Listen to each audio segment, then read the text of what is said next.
Buenos días, soy David Cordón Reche, residente de Anestesiología y Reanimación del Hospital Universitario de la Princesa, y la sesión de hoy va a ser de ECMO, Extracorporeal Membrane Oxygenation. Os muestro el índice de la charla, primero una pequeña introducción, luego componentes del sistema ECMO, tipos de ECMO, indicaciones y contraindicaciones, las cánulas, fisiología del ECMO, manejo de la ECMO, anticoagulación, complicaciones, destete y conclusiones. Bueno, la oxigenación por membrana extracorpórea es un dispositivo que proporciona asistencia temporal respiratoria y o circulatoria a pacientes que presentan insuficiencia respiratoria y o shock cardiogénico refractarios al tratamiento médico convencional. Se puede utilizar en espera a la recuperación cardíaca y o pulmonar, a la transferencia a un dispositivo de asistencia ventricular de medio o largo plazo, como puente a un trasplante cardíaco y o pulmonar o como puente a tomar una decisión. En general, la mortalidad de los pacientes portadores de ECMO es bastante elevada, llegando a ser del 50 a 60% en determinados contextos, por lo que la selección del paciente utilizando escalas pronósticas como el SAFE, que se utiliza para ayudar a la decisión de poner un veno arterial, las comorbilidades del paciente, etcétera, el tratamiento previo y la evaluación multidisciplinar son aspectos fundamentales. Una revisión sistemática de la Cochrane de septiembre de 2023 sobre si la ECMO mejora la supervivencia a largo plazo en adultos críticamente enfermos. Se encontraron 5 ensayos con 750 pacientes asignados al azar a ECMO o a control. De estos 5 ensayos, 2 ensayos fueron de ECMO veno-venoso, uno de veno arterial y 2 de ECMO RCP. Pues bien, se vio que la ECMO es eficaz para reducir la muerte, que se midió la mortalidad desde el día 90 hasta el año, en comparación con el grupo de pacientes que se trataron de manera convencional. Pero sin embargo, los pacientes con ECMO se asociaron a un mayor riesgo de tener hemorragia grave. Componentes del sistema ECMO. Bueno, como vemos aquí, varias fotografías. Está compuesto de muchos aparatajes el ECMO, empezando por las cánulas y las tubuladuras. Tenemos una cánula y línea de drenaje o venosa y una cánula y línea de retorno arterial. Tanto en el ECMO veno-venoso como en el ECMO veno-arterial, hablamos de cánula arterial refiriéndonos a la cánula que proporciona la sangre arterializada, es decir, oxigenada. Las diferentes casas comerciales proporcionan estas cánulas revestidas de heparina o del componente molecular de la membrana celular, la fosforilcolina, lo cual reduce los requerimientos de anticoagulación y las complicaciones hemorrágicas y disminuye también la reacción inflamatoria. Y también importante recordar que la línea venosa no debe ser nunca manipulada y o abierta al aire ambiental por el riesgo de entrada masiva de aire. Luego tenemos la bomba, que el tipo de bomba utilizada suele ser una bomba centrífuga de flujo continuo, y es importante que en el momento de regular el flujo de la ECMO tengamos en cuenta que lo que modificamos son las revoluciones por minuto de esta centrífuga. Así, el flujo administrado será variable a determinadas revoluciones dependiendo de la precarga y de la poscarga del paciente. Por lo cual, manteniendo constantes las revoluciones por minuto, las bombas centrífugas generan un aumento de flujo cuando aumenta la precarga o disminuye la poscarga y viceversa, lo cual impide el cálculo del flujo teniendo solo en cuenta las revoluciones por minuto. Por tanto, se debe incorporar un medidor de flujo en la línea arterial. Luego tenemos la membrana oxigenadora, que sirve para su función es permitir un intercambio gaseoso de calidad. Los oxigenadores que se utilizan actualmente en la ECMO son de larga duración y están provistos de fibras de polimetilpentano, que son impermeables al plasma. Estas membranas están compuestas por fibras huecas, son una serie de cilindros que por dentro discurre el aire y por fuera discurre la sangre sin entrar en contacto con el aire. Y estas fibras pues alargan la vida del oxigenador durante varias semanas, manteniendo el intercambio gaseoso de calidad. Luego tenemos la consola, que es la encargada del control hemodinámico del sistema ECMO. Suministra fuerza electromotriz a la bomba sanguínea y regula su potencia. Registra la información aportada por los sensores hemodinámicos, bioquímicos y de seguridad implantados en el circuito. Luego tenemos el mezclador de oxígeno-aire, que regula la proporción de oxígeno-aire, y el flujo de gas de barrido, que sirve para lavar el CO2 en situaciones de hipercapnia. Y ya luego tenemos el intercambiador de calor, que permite enfriar o calentar el sistema. Aquí, haciendo hincapié en la consola del ECMO, vemos una serie de parámetros. Aquí vemos el flujo del ECMO, las revoluciones por minuto, la presión venosa, la arterial y la interna, el diferencial de presión, la temperatura y la saturación venosa. Integrando todos estos componentes del ECMO en una sola fotografía, pues podemos ver cómo aquí está la cánula de drenaje, que luego se sigue de un sensor de gas de sangre venosa. Luego continúa hacia la bomba centrífuga, que impulsa la sangre hacia el oxigenador. Luego la sangre sale oxigenada después de la membrana y luego retorna al paciente. Aquí también vemos la consola, que va a regular la bomba centrífuga y la serie de sensores que he comentado anteriormente. Tipos de ECMO.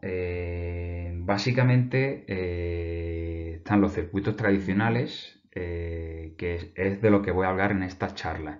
No me voy a adentrar en los circuitos híbridos y los paralelos, porque son mucho menos frecuentes, y voy a hablar sobre todo de los tradicionales, que tenemos el ECMO venovenoso, que es un dispositivo que aporta asistencia respiratoria.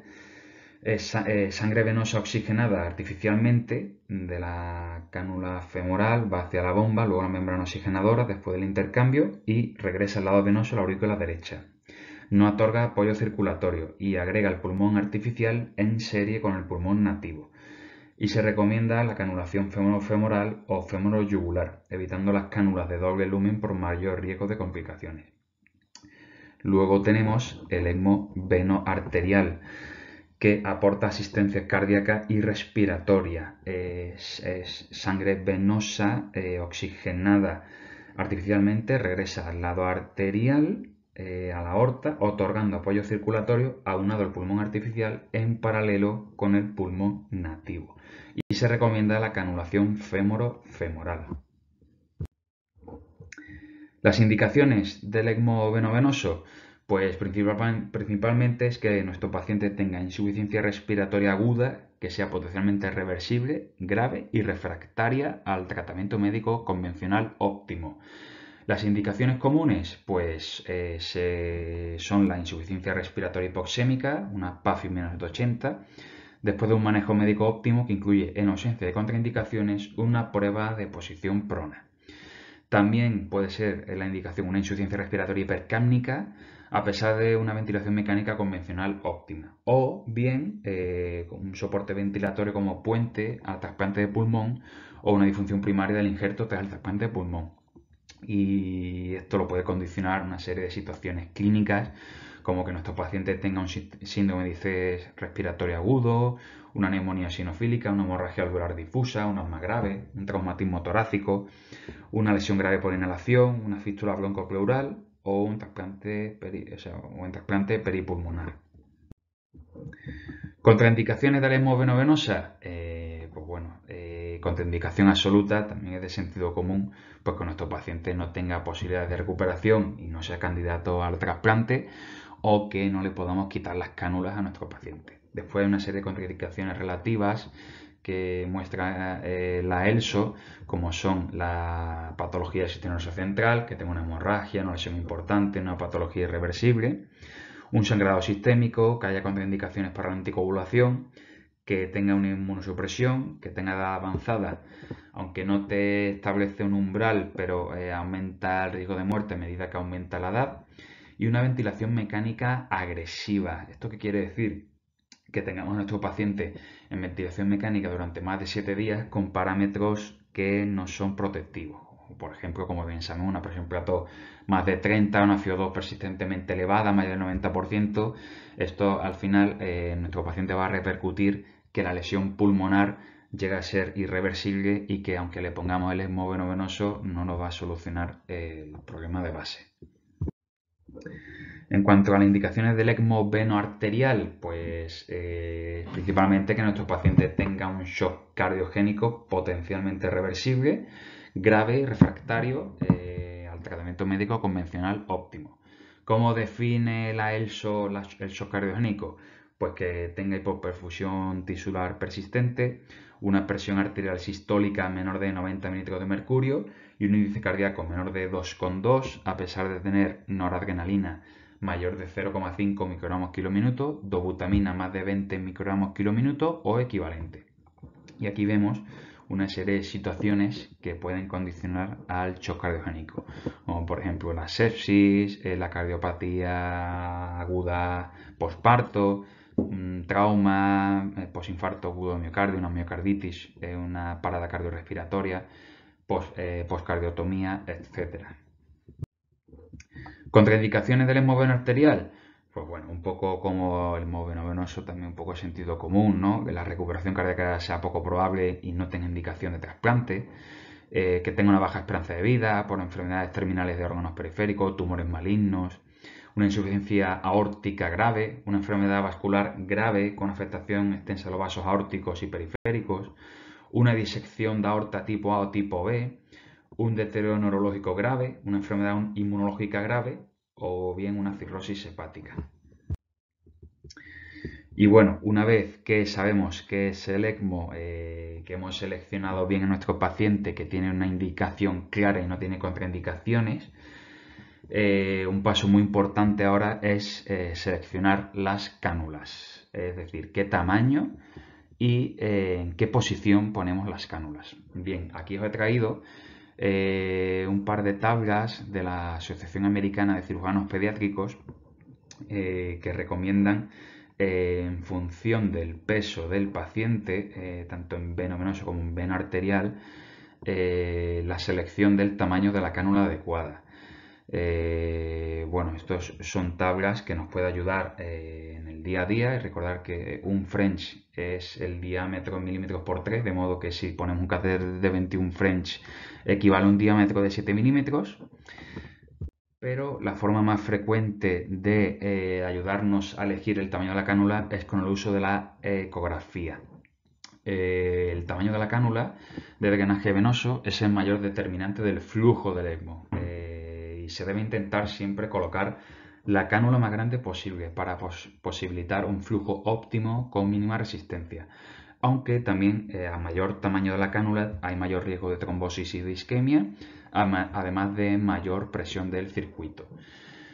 Y por tanto la ecografía, como he dicho antes, sirve para medir el diámetro del vaso, que puede ayudar a elegir la cánula previo a la inserción. También descarta anomalías anatómicas, evita complicaciones vasculares, guía la inserción y confirma la posición.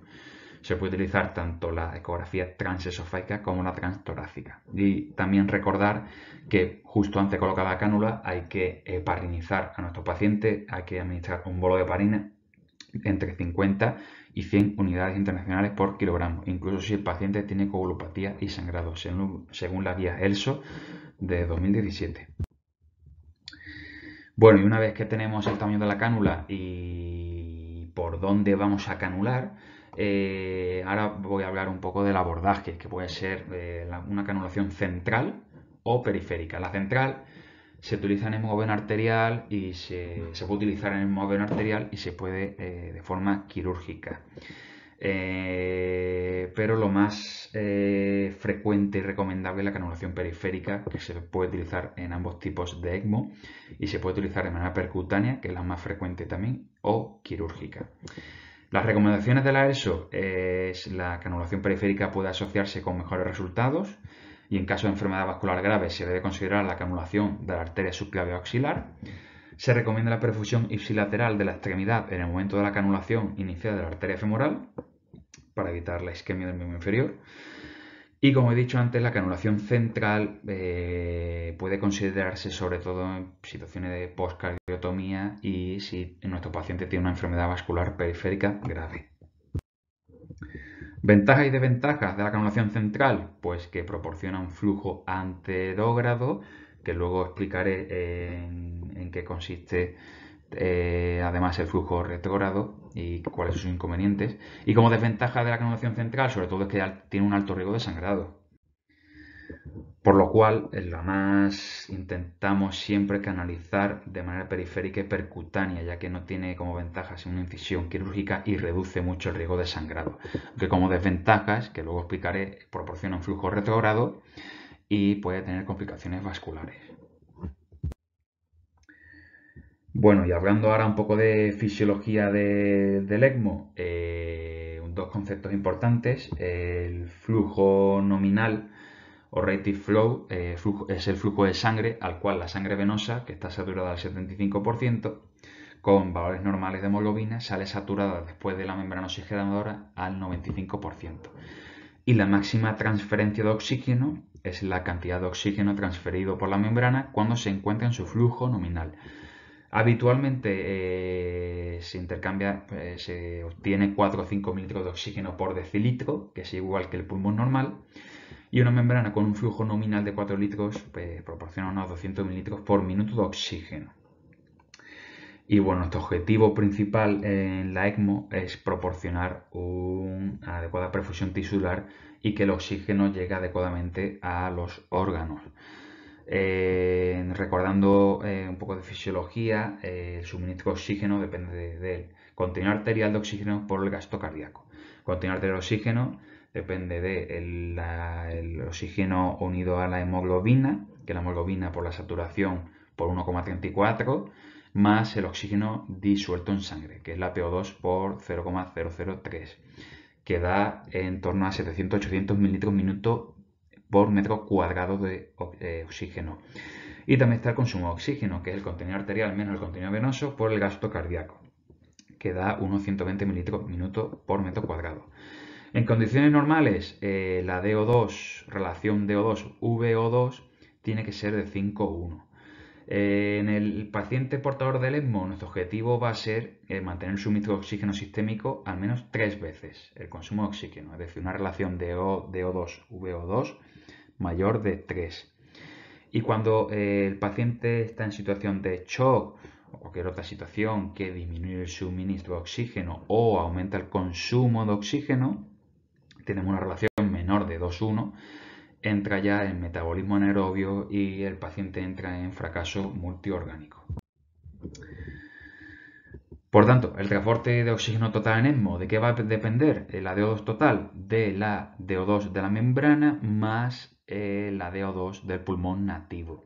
Y una serie de conceptos y consideraciones importantes. Es que cuando la sangre está saturada al 100%, aumentar la FiO2 en el ECMO solo aumentará el oxígeno disuelto. Por lo tanto, va a tener muy poco rendimiento para mejorar la oxigenación de nuestro paciente en estas situaciones. También la relación entre el flujo de la bomba y el gasto cardíaco del paciente determinará el DO2 total, que en ECMO venoso tiene que ser en torno mayor del 60% esta proporción y en ECMO venoarterial en torno a un 80%. Y en resumen, la oxigenación, ¿cómo mejoramos la oxigenación de estos pacientes? Pues podemos aumentar las revoluciones por minuto, que aumenta la velocidad del flujo de la bomba o la FiO2, siempre y cuando no tenga la sangre saturada al 100%, la FiO2, más mantener unos niveles adecuados de hemoglobina, que algunos autores recomiendan una hemoglobina mayor de 7, aunque otros también recomiendan una hemoglobina mayor de 12 para aumentar nuestro contenido arterial de oxígeno del paciente. Y para optimizar la ventilación, pues utilizamos el flujo de gas de barrido, que tenemos que aumentarlo para disminuir la PCO2 e incrementar el pH. Bueno, y una vez que tenemos nuestro paciente con las cánulas puestas, tenemos que iniciar la ECMO. Y bueno, un manejo práctico de la ECMO según las guías ELSO, es establecer la relación gas de barrido-flujo de sangre de la bomba se fija en 1:1. La FiO2 del gas de barrido se fija en 1. Y luego subimos lentamente tanto el flujo de sangre como el gas de barrido en torno a 1 litro cada 20 minutos hasta alcanzar el 60% del gasto cardíaco en ECMO venoso o el 80% en vena arterial. Y hay que medir de nuevo la DO2 y la VO2. Y nuestros objetivos van a ser también un poco de sentido común, ¿no? Destaca una saturación arterial que puede ser hasta del 85%, de 85 a 92, una PaO2 de más de 60, una PAFI más de 200, una PaO2 a la salida de la membrana del ECMO mayor de 300, mantener la normocapnia, que esté un pH normal, una presión arterial media más de 65 mililitros de mercurio, una saturación venosa mixta de oxígeno mayor de 65%, una diuresis mayor de 0,5 mililitros kilo hora, que disminuya el láctico las primeras 4 horas, un índice cardíaco mayor de 2,2 y disminuir el consumo miocárdico de oxígeno, disminuyendo al máximo los inotrópicos y facilitando en la medida de lo posible la recuperación cardíaca. Y también un aspecto importante es que hay que ajustar el respirador para una ventilación ultraprotectora con objetivo de reposo pulmonar y volver a empezar. Y bueno, una vez que hemos iniciado el ECMO, hay que tener en cuenta que estos pacientes, como también en cualquier otro paciente crítico que tenemos en nuestra unidad de críticos, hay que hacer una monitorización multimodal, con una ecocardiografía que mida las dimensiones y la función del ventrículo de izquierdo y el del derecho, anormalidades valvulares, las presiones no invasivas de llenado, el monitor no invasivo cardíaco, exploraciones neurológicas, la escala de Glasgow, que tenga esa saturación cerebral, hacer ventanas de sedación diarias, el manejo del respirador, tratar las atelectasias, los derrames, las neumonías que tenga nuestro paciente, mirar la perfusión periférica, sobre todo en el moveno arterial, para evitar la complicación de la isquemia miembro inferior. Análisis de laboratorio, seriado de lactato, funciones hepáticas, parámetros de hemólisis, etc. Plataforma de la circulación mecánica, o sea, la consola hemodinámica del ECMO, controlar las revoluciones por minuto, mirar los sensores, la saturación, la temperatura y también el renal, ¿vale? Porque estos pacientes hacen mucho fracaso renal agudo y pueden necesitar terapia de sustitución renal. Y también mirar el color de la orina, medir electrolitos y demás, también junto con los marcadores, porque puede ayudar a detectar signos de hemólisis. En cuanto al manejo hemodinámico, nuestro objetivo va a ser optimizar el pH, la PCO2 y la PO2. Con esto va a mejorar las presiones pulmonares y la poscarga del ventrículo derecho y también va a proporcionar una mejoría en la oxigenación coronaria y en la perfusión y la función biventricular. Un síndrome característico cuando ponemos las cánulas y iniciamos el ECMO es el síndrome postcanulación, que el paciente nuestro va a tener un síndrome de respuesta inflamatoria sistémica y una hipovolemia, por lo cual va a estar hipotenso nuestro paciente y es importante tener a nuestro paciente con una necesidad de soporte vasoactivo y una reanimación inicial con fluidoterapia para mantener la volemia inicial en nuestro paciente. Hay que colocar una cánula venosa central, un catéter arterial. Importante la monitorización también hemodinámica con ecocardio y o con catéter Swan-Ganz. Si decidimos colocar un catéter de Swan-Ganz, hay que colocarlo antes de las cánulas del ECMO, porque tras la cánula del ECMO, si lo colocamos después, puede ser difícil insertar el Swan-Ganz. Y la termodilución no es fiable. ¿Por qué? Porque el suero salino inyectado a través de la central puede ser drenado a través del circuito ECMO, entre otros factores, y no nos va a dar mediciones fiables. Y también tras iniciar la ECMO venoarterial, la presión de pulso se va a reducir, por lo que nuestro objetivo va a ser tener una presión de pulso mayor de 10 mililitros de mercurio para mantener flujos pulmonares y aórticos. Aquí os dejo una serie de monitorización en el ECMO venoarterial, que luego explicaré con más detalle, que hay que monitorizar invasivamente la presión arterial en el lado derecho del cuerpo, el PULSI también en el lado derecho. Si decimos catéter arteriopulmonar, pues para detectar presiones de llenado elevadas en el lado izquierdo, indicación de soporte para descarga complementaria del ventrículo, monitorizar continuamente el gasto cardíaco, la ecocardiografía, hacer un electro también en estos pacientes y la NIRS, tanto en la extremidad como la perfusión cerebral.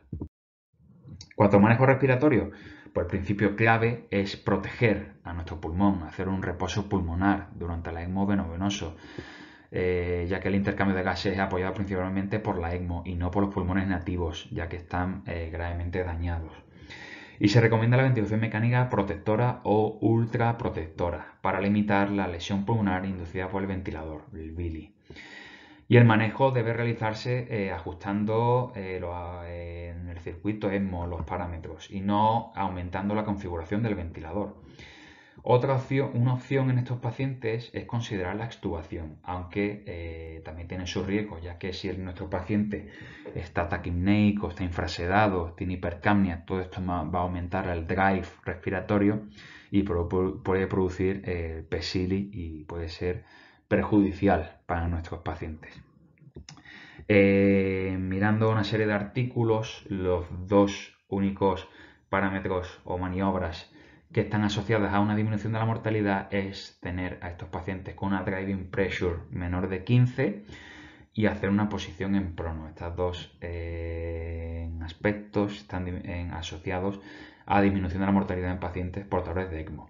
Aquí os dejo un par de tablas de la ELSO, que son unas recomendaciones de la ventilación mecánica en veno-venoso, mantener lo recomendable una presión preato menos de 25, una PIP mayor o igual a 10, una frecuencia respiratoria entre 4 y 15 y una FiO2 lo más baja posible para mantener saturaciones. Y aquí dos ensayos importantes como son el CESAR y el EOLIA. El CESAR llama la atención que recomiendan la ventilación con presión controlada, que la PIP sea 10 o más, igual que la ELSO, una frecuencia respiratoria en torno a 10 y una FiO2 de 0,3. El EOLIA pues divide a pacientes en volumen control, volumen asistido controlada, o el APRV. Recomienda un volumen tidal para que la presión preato sea menor o igual de 24, una PIP mayor o igual de 10, una frecuencia respiratoria llama la atención un poquito más alta también, entre 10 y 30, que recomienda la CESAR y la ELSO, y la FiO2 es similar, entre 1,03 y 0,5. En cuanto a fluidoterapia y manejo renal, en general vamos a tomar una medida de manejo restrictivo, ya que la evidencia dice que estos pacientes, si hacen balance positivo, van a tener edema pulmonar y va a disminuir la compliance y va a empeorar el pronóstico de estos pacientes. Por lo que el balance negativo se asocia con una mejoría del pronóstico. La fase inicial de resucitación es importante cuando hablé anteriormente del síndrome postcanulación, que hacen un SIRS y una hipovolemia. Es importante mantener un flujo adecuado del ECMO, el intercambio gaseoso, por lo cual hay que tener bien relleno a nuestro paciente. Y luego se sigue de una fase de balance negativo hasta alcanzar su peso seco, que se puede conseguir con diurético o con terapia renal sustitutiva. En cuanto a analgosedación, ¿qué recomiendan las guías ELSO? Pues tener una sedación profunda importante durante la canulación y en las primeras 24-48 horas. Hay que hacer evaluaciones neurológicas y ventanas diarias y hay que titular a la baja la analgosedación para favorecer la rehabilitación y la recuperación. Y nuestro objetivo va a ser, pasada este tiempo, tener un RAS en torno a 0. De antibioterapia, pues bueno, de las cánulas que portan nuestros pacientes van a estar recubiertas de antiséptico y la antibioterapia va a ser dirigida a una infección documentada. No hay evidencia para hacer profilaxis antibiótica en estos pacientes. La temperatura se ajusta, es mantenida gracias al intercambiador de calor que puse en diapositivas anteriores, en torno a 37 grados, y permite la hipotermia en caso de hipoxemia cerebral y control de la hipertermia en caso de fibroinflamación. Y en cuanto a la nutrición de estos pacientes, pues va a ser el soporte calórico proteico total habitual del paciente crítico.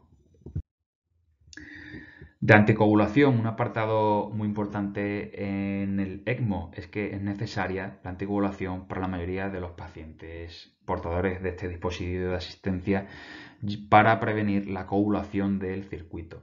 Intrínsecamente, el efecto secundario más frecuente de la anticoagulación es el sangrado y la anticoagulación durante el ECMO es compleja debido a la enfermedad crítica del paciente, la respuesta inflamatoria del paciente a la enfermedad y el circuito, etc. En general, la heparina no fraccionada es actualmente el anticoagulante más usado para ECMO tanto pediátrico como de adultos. Se une el mecanismo de acción, se une a la antitrombina para inhibir la trombina y el 10A, y una vida media en torno a 60-90 minutos. Y como ventajas es que es barato y sobre todo tiene antídoto, que es la protamina. Como desventajas, pues se une a otras proteínas plasmáticas, puede producir una trombocitopenia inducida por heparina y una resistencia a la heparina. La trombocitopenia inducida por heparina, aunque es raro, puede causar en torno a un 0,2-5% de los pacientes adultos. Es más común en adultos que en pediatría y es un potencial trastorno por trombótico inmunomediado potencialmente mortal, especialmente en pacientes que se han expuesto múltiples veces a la heparina. Es un síndrome químico-patológico que se produce cuando los anticuerpos IgG dependientes de la heparina se unen a complejos de heparina factor 4 plaquetario para activar las plaquetas y producen un estado de hipercoagulabilidad y de trombocitopenia. Y también se puede producir la situación de resistencia a la heparina, que se define como dosis de heparina mayor de 35.000 unidades al día o dosis crecientes para alcanzar la anticoagulación. Y en estos casos tendríamos como alternativas la bivalirudina y el argatroban, que son inhibidores directos de la trombina. Se van a unir reversiblemente a la trombina y la van a inhibir de una vida media más corta, en torno a 25 minutos la bivalirudina, el argatroban en 39-51 minutos. Como ventaja es que no se requieren la antitrombina, no se van a unir, no son degradados por serina proteasas, y las desventajas, sin embargo, es que no tienen antídoto. El método óptimo para medir la eficacia de la heparina no fraccionada y los inhibidores directos de la trombina en ECMO es desconocido. Sin embargo, recomiendan las guías ELSO hacer una prueba basada en plasma para medir el efecto anticoagulante específico, ya sea el tiempo de tromboplastina parcial activado o el anti-10A, más hacer también un análisis de sangre total para medir la hemostasia, el ACT o un TEG-ROTEN. Cada uno de estos test tiene sus ventajas y desventajas. El ACT, ¿cuál va a ser nuestro objetivo? Entre 180 y 220 segundos. Como ventajas, pues un método inicial de monitoreo en ECMO se puede utilizar a pie de cama, es rápido, como point of care se puede usar. Y como desventaja es que está afectado por muchos factores clínicos, como una trombocitopenia, disfunción plaquetaria, un dimidero de elevado, etc. El tiempo de tromboplastina parcial activado, el TTPA, nuestro objetivo va a ser entre 1,5 2 veces el basal. Es el gold estándar para el monitoreo de la heparina no fraccionada en pacientes sin ECMO. Está ampliamente disponible y como desventaja, pues que hay un alto grado de variabilidad intra e interpaciente y es menos confiable en pacientes críticos y está influido por las técnicas de extracción de sangre también. También tenemos el anti-10A, que es una medida específica para medir el efecto de la heparina no fraccionada, aunque como desventaja es que no hay estandarización entre los ensayos. Hay tendencia últimamente a usar más el anti-10A porque parece que es bastante confiable la medida del anti-10A para medir los efectos de la heparina. Y también se puede utilizar el TEG-ROTEN, que provee información de la fuerza del coágulo, aunque como desventaja es que hay datos limitados acerca de su uso con la heparina y los resultados clínicos. Y en los casos en los que no se alcance el TCA-TTPA objetivo, el documento de la SEDAR-SECE de 2021 recomienda con un grado 2B, un grado de evidencia C, monitorizar los niveles de antitrombina, cuyo objetivo va a ser entre el 80 y el 120%, y en el caso del déficit se puede suplementar. Y también este documento de la SEDAR-SECE, con el mismo grado de recomendación y grado de evidencia que el anterior, es que una alternativa puede ser que pacientes que tengan complicaciones hemorrágicas mayores o un alto riesgo de tener un sangrado importante, se puede anticoagular profilácticamente con heparina de bajo peso molecular, como alternativa a tener anticoagulación terapéutica y evitar así unas complicaciones hemorrágicas mayores.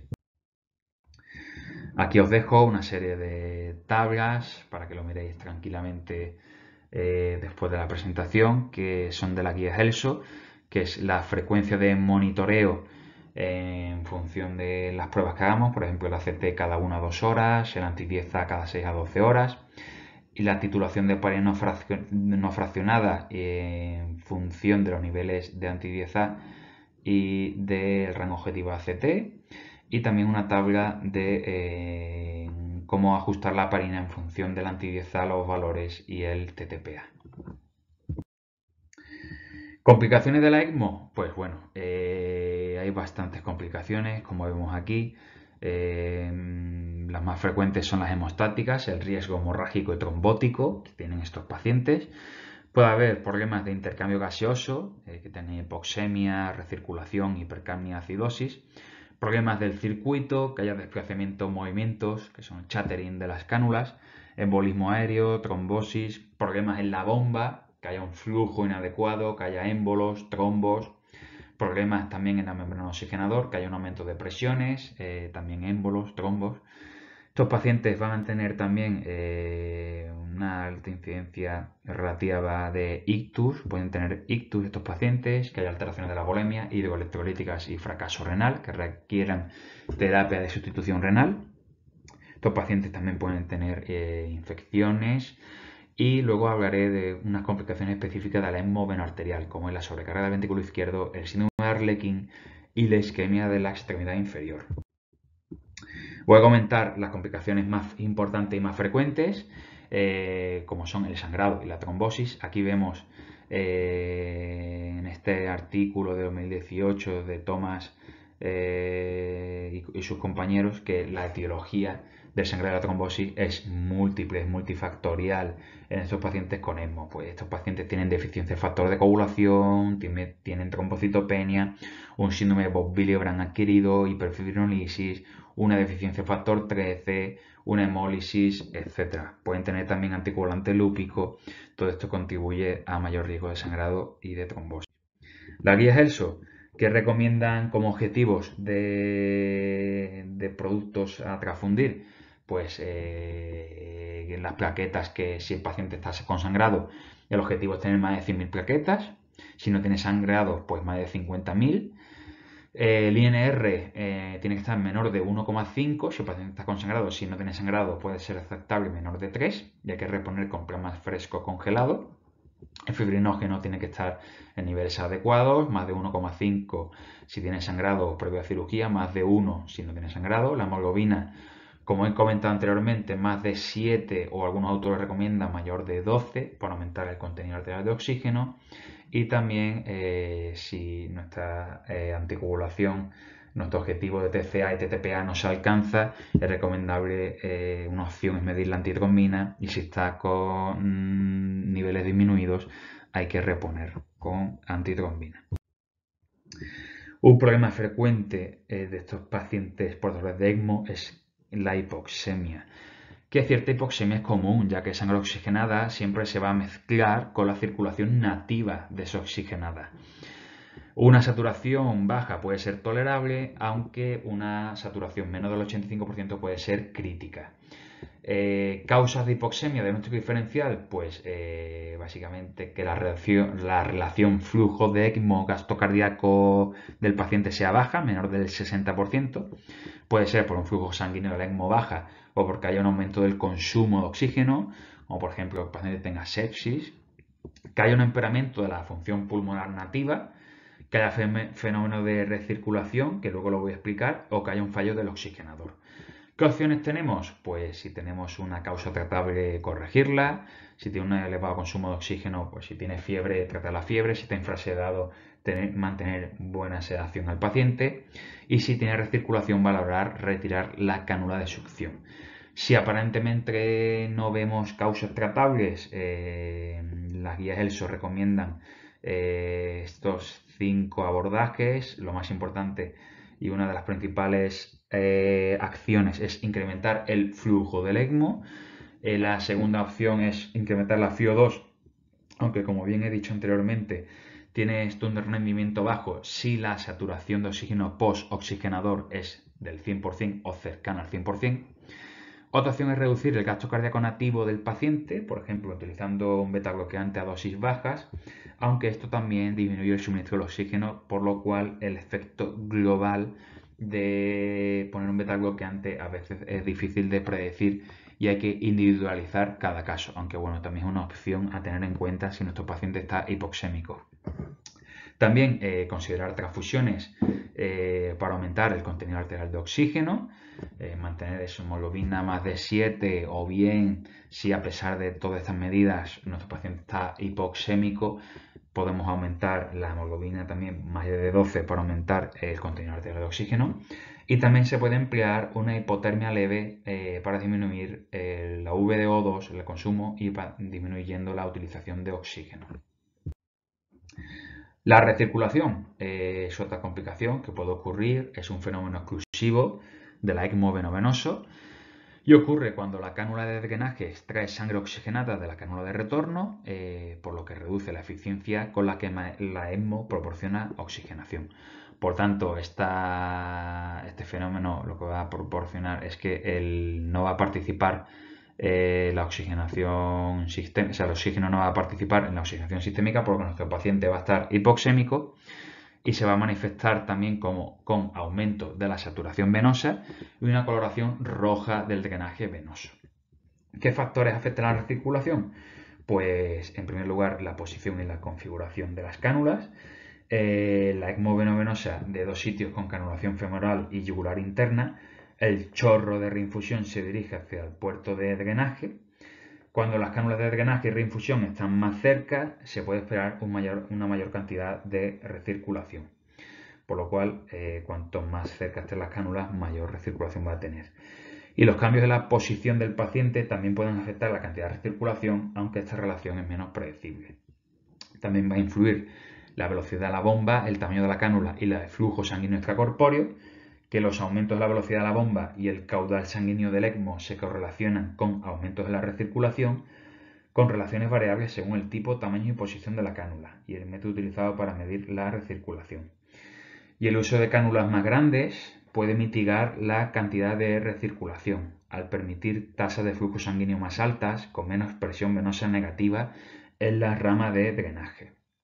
También va a ser importante los cambios en las presiones intratorácicas e intracardíacas, no tanto intraabdominal, los aumentos de la presión intratorácica e intracardíaca, como por ejemplo situaciones de neumotórax, taponamiento cardíaco, impedirán el retorno venoso al corazón, lo que puede dirigir preferentemente el flujo sanguíneo extracorpóreo reinfundido hacia la cánula de drenaje, aumentando por tanto la recirculación. Y las elevaciones extremas de estas presiones pueden provocar el cese total de flujo sanguíneo extracorpóreo. Y como he dicho antes, los efectos sobre el aumento de la presión intraabdominal no están tan bien definidos. También, ¿qué va a afectar a la recirculación? Pues la dirección del flujo sanguíneo del ECMO. En la ECMO venovenosa, de 2 sitios y con canulación femoral y yugular interna, la dirección del drenaje y la reinfusión influyen en la cantidad de recirculación. El drenaje femoral y la reinfusión auricular a través de la vena yugular interna, flujo femoral-auricular, produce menos recirculación que si el flujo fuera inverso, es decir, que si la cánula de drenaje está en la vena yugular y la reinfusión en la femoral, esto va a producir mayor recirculación que la configuración inversa. La recirculación, ¿cómo se calcula el porcentaje? Pues con esta fórmula, que es saturación de oxígeno premembrana menos la saturación de oxígeno venosa, partido de la saturación de oxígeno postmembrana menos la saturación de oxígeno venosa, por 100. Cierto grado de recirculación es normal. ¿Hasta qué se considera normal? Hasta en torno a un 25%. Y si detectamos la recirculación en nuestro paciente, ¿cómo podemos abordarlo? Pues aumentando la distancia entre las cánulas y reduciendo el flujo de la ECMO venovenoso si el paciente lo puede tolerar. Otra complicación frecuente es un aumento de las presiones del circuito.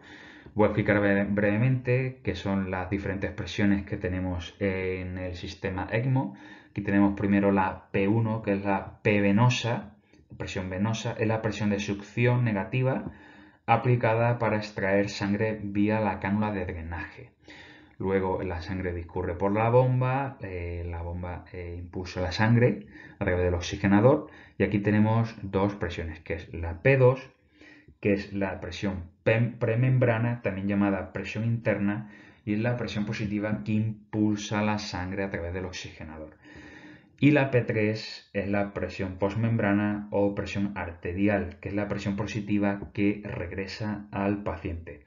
Y esta suele ser más baja que la presión premembrana debido a la resistencia que hay en el oxigenador. Luego tenemos la presión transmembrana, que es el diferencial de presión entre la P2 y la P3, que los cambios en la tendencia en la presión transmembrana puede ser útil para reflejar la función del oxigenador. Por ejemplo, pues puede haber problemas del oxigenador cuando hay coágulos, trombos y que este diferencial está aumentado. Entonces, una vez que sabemos qué son las diferentes presiones que hay en el circuito ECMO, ¿qué problemas nos puede dar el paciente en cuanto a las presiones? Pues bueno, la P1, los valores máximos suelen ser en torno a menos 70 mililitros de mercurio, y si se produce un aumento, que en este caso es una negativización mayor de esta P1, puede ser en situaciones que la cánula venosa está acodada, que esté hipovolémico el paciente, que haya un taponamiento cardíaco o un neumo o hemotórax. Si las presiones todas son bajas y las revoluciones por minuto también son bajas, lo más probable es que haya un fallo de la bomba, que sea un problema mecánico, que pueda haber un trombo en la bomba. Si la P2, que valores máximos en torno a 250-300 mililitros de mercurio, si está aumentada a la vez que el diferencial de presión, te indica que hay un fallo en el oxigenador, como por ejemplo que puede haber un trombo en el oxigenador. Y si la P2 y la P3, que la P3 también los valores son en torno a 250-300 como máximo, si la P2 y la P3 está aumentada, es que lo más seguro es que haya un obstáculo a la eyección, que la cánula arterial esté acodada, que el paciente esté incorporado o que haya una obstrucción en la cánula. Y ahora voy a hablar de las complicaciones específicas que pueden ocurrir en la ECMO veno-arterial. Como bien he dicho antes, del flujo anterógrado que proporciona la canulación central versus el flujo retrógrado que proporciona la ECMO veno-arterial periférica. El flujo retrógrado quiere decir cuando nosotros tenemos nuestro paciente con un ECMO veno-arterial periférico y se canula fémoro-femoral, la sangre va a discurrir por la arteria femoral, va a subir por la aorta y luego va a regresar a al ventrículo izquierdo, y esto va a provocar este flujo de sangre retrógrado, va a producir un aumento de la poscarga, que junto con una disfunción sistólica del ventrículo izquierdo, una presión de pulso menor de 10 mililitros de mercurio, que quiere decir un ventrículo izquierdo poco contráctil, puede impedir la apertura de la válvula aórtica. Es decir, el flujo de sangre retrógrado junto con una disfunción del ventrículo izquierdo puede impedir la abertura de la válvula aórtica, produciendo una sobrecarga del ventrículo izquierdo, un aumento de la presión diastólica del ventrículo izquierdo, que va a producir un aumento de las presiones pulmonares, un edema agudo de pulmón y una trombosis de cavidades cardíacas. ¿Cómo podemos medir la gravedad de esta sobrecarga del ventrículo izquierdo? Pues bueno, las guías ELSO sugieren esta tabla, que bueno, es un poco también de sentido común, la pulsatilidad que he comentado anteriormente. Cuanto menos pulsátil sea, va a querer decir que nuestro ventrículo izquierdo está más dañado, es poco contráctil, va a ser más grave, que una saturación venosa central más baja, una PVC más elevada. Parámetros con la ecocardio, que una cava que esté dilatada, que no tenga colapso respiratorio, que el ventrículo izquierdo, la aurícula izquierda estén severamente dilatadas, que el catéter Swan-Ganz, las presiones de oclusión capilar pulmonar sean elevadas y la placa de tórax que tenga parámetros de congestión. Todo esto en conjunto va a medir la gravedad de la sobrecarga del ventrículo izquierdo, y a mayor gravedad vamos a tomar medidas más invasivas. El tratamiento de la sobrecarga, pues nuestros objetivos van a ser, por supuesto, disminuir la poscarga y mejorar la contractilidad del ventrículo izquierdo, y también favorecer la descarga del ventrículo izquierdo. Aquí os dejo una tabla de la guía ELSO qué maniobras se pueden hacer para descargar este ventrículo izquierdo. Maniobras menos invasivas, aunque menos efectivas, pueden ser reducir el flujo del ECMO, si el paciente lo puede tolerar, usar hipnotrópicos para favorecer la contractilidad, vasodilatar para disminuir la poscarga, incrementar la PI, usar diuréticos y otras medidas más invasivas, como por ejemplo puede ser colocar el dispositivo Impella, como vemos aquí, que va a favorecer la descarga del ventrículo izquierdo impulsando la sangre anterogradamente, una septostomía atrial, que va a ser hacer una comunicación interauricular y descargar este ventrículo izquierdo que está sobrecargado, o hacer un venting directamente en el ventrículo izquierdo a través del APEX, a través de la válvula mitral, un balón de contrapulsación, etc. El síndrome de Arlequín, también conocido como North-South Syndrome o hipoxemia diferencial, es una situación en la que el hemicuerpo superior está hipoxémico, va a producir hipoxia cerebral y coronaria, mientras que el hemicuerpo inferior está bien oxigenado. ¿Cuándo ocurre este síndrome? Ocurre cuando tenemos un paciente que tiene ECMO veno arterial, generalmente periférico femoro-femoral, y es el resultado del flujo de sangre retrógrado que comentamos anteriormente, discurre a la aorta y va hacia atrás, junto con una función cardíaca que se va recuperando de nuestro paciente, por lo cual va a impulsar más sangre anterogradamente, hacia adelante, junto con una mala función pulmonar, que esto va a condicionar que haya menos oxigenación en nuestro paciente, por lo que va a impulsar sangre que está poco oxigenada, se va a mezclar con sangre retrógrada que viene proporcionada por el ECMO, por lo que esta zona es lo que se denomina zona de mezcla. Entonces, ¿cómo vamos a diagnosticar precozmente este síndrome de Arlequín? Pues canalizando una arteria en el lado derecho del cuerpo, radial, por ejemplo, sacando gasometrías para medir la presión arterial de oxígeno y el pulsi también en ese lado, pulsiosímetro, para medir la oxigenación en el miembro superior derecho, porque lo vamos a detectar precozmente, y también con la saturación regional de oxígeno cerebral. ¿Cómo tratamos el síndrome de Arlequín? Pues si tenemos un paciente que está recuperando función cardíaca y tiene una mala función pulmonar, una opción razonable es optimizar la ventilación mecánica y tratar los problemas respiratorios que tenga nuestro paciente, el distrés respiratorio, edemas, atelectasia, derrame, etc. También, si nuestro paciente está recuperando la función cardíaca, es lógico pensar que a lo mejor no necesita el ECMO veno arterial. Aunque si el paciente tiene el pulmón dañado, pues se puede valorar cambiar a una ECMO venovenosa. Otra opción es poner un sistema de ECMO híbrido, que es añadir una segunda cánula de retorno a nivel yugular. Esto va a proporcionar que la sangre esté oxigenada y proporcione un flujo anterogradado para contrarrestar ese fenómeno de mezcla. También otra opción es cambiar a una canulación central. La isquemia de la extremidad inferior se produce ipsilateral a la canulación arterial en caso de ECMO veno arterial periférico, aunque la incidencia hoy en día es baja, gracias a que se suele colocar una cánula de perfusión distal a la canulación de la arteria femoral. ¿Cómo se detecta esta isquemia? Pues con parámetros de exploración física, como cualquier isquemia que puede tener cualquier paciente, y también con la oximetría regional con el NIRS, que se hace bilateral, que debe ser superior al 50%, preferiblemente del 60%, y debe haber menos de un 20% de diferencia entre las dos extremidades.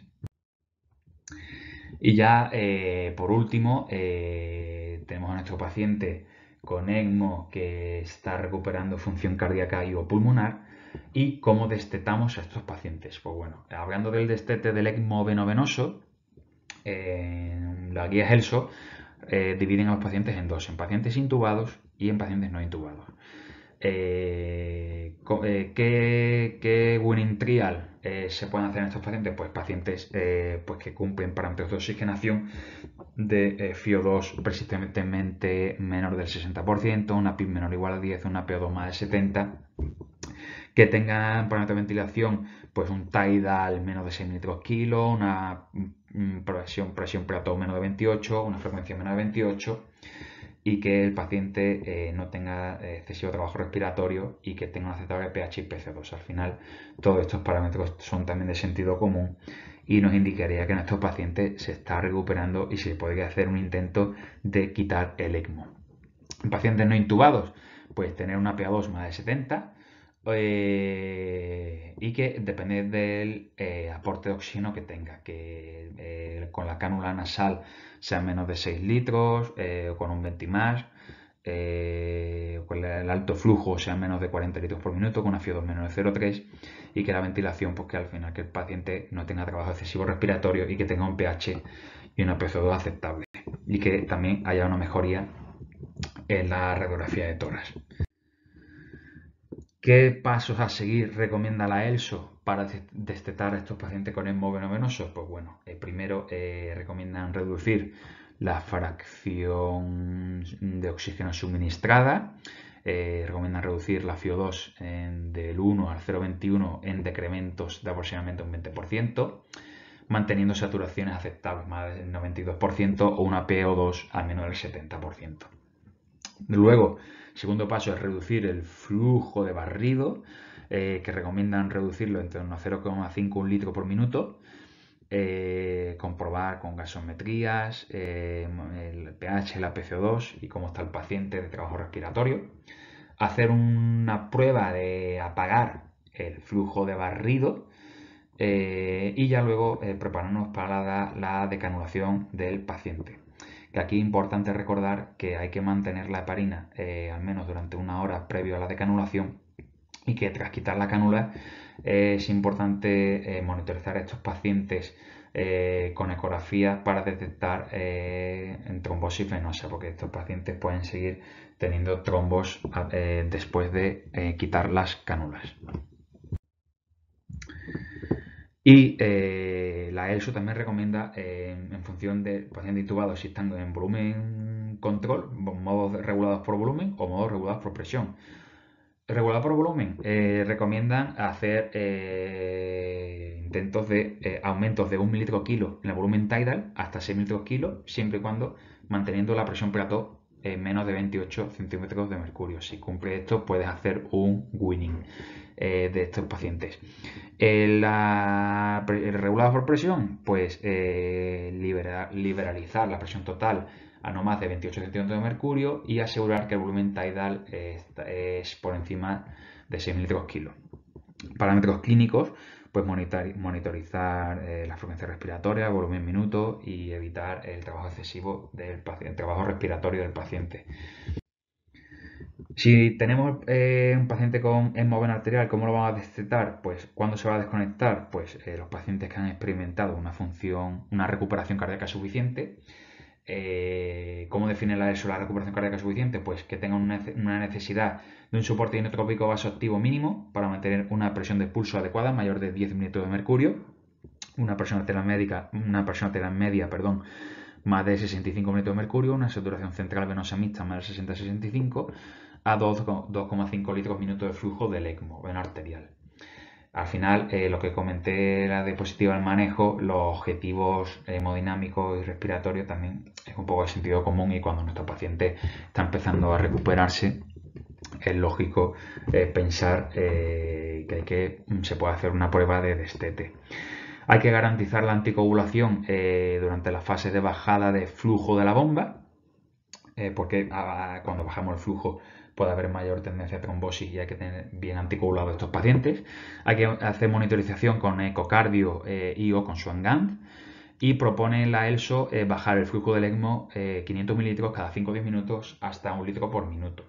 ¿Cuándo se considera exitoso el destete? Pues cuando la persona tiene una media en más de 60 metros de mercurio, tenga un IVT del tracto salido ventrículo izquierdo mayor de 12, una velocidad sistólica máxima del anillo mitral lateral con doble trisural mayor de 6, una PVC menor o igual a 10 y una fracción de eyección del ventrículo izquierdo mayor del 25-30% con dosis bajas de 1 a 2 inotrópicos o vasopresores.